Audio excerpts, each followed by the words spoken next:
বিয়ানীবাজার উপজেলা জাতীয়তাবাদী দল বিএনপি লাস্ট বক্তা তার কাছ থেকে আমরা কিন্তু দিক নির্দেশনামূলক বক্তব্য আজকে যে মৃত্যুটা আমরা কথা রয়েছে এটা বিচার কিভাবে আমরা পাইলাম আপনার মাধ্যমে বিচার আমরা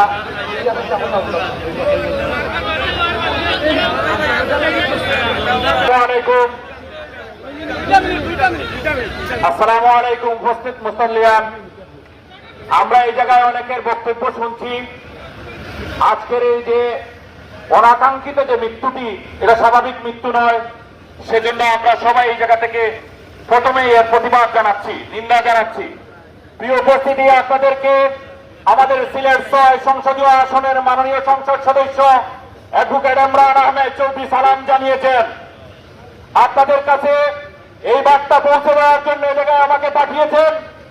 আমি আপনাদেরকে আশ্বস্ত করতেছি, আমাদের মাননীয় সংসদ সদস্য অ্যাডভোকেট ইমরান আহমেদ চৌধুরীর পক্ষ থেকে, আমাদের দল বিএনপির পক্ষ থেকে এই যে হত্যাকাণ্ডটি ঘটিয়েছে তার পূর্ণ তদন্ত, সুষ্ঠু তদন্ত সাপেক্ষে যারা হত্যাকাণ্ড ঘটিয়েছে আমরা তাদের সুষ্ঠু বিচারের কাঠগড়ায় দাঁড় করাবো ইনশাআল্লাহ।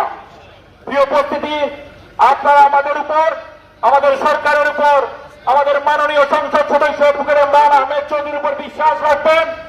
এই হত্যাকাণ্ডটি যেভাবেই ঘটিয়ে থাকুক না কেন, আমরা এর তদন্ত সাপেক্ষে মূল উচ্চারণ করব এবং এর বিচারের সম্মুখীন আমরা করব। এই ওয়াদা রেখে আপনারা সবাই এসেছেন, জানা যায় সবাইকে জানা যায় শরীক হওয়ার জন্য।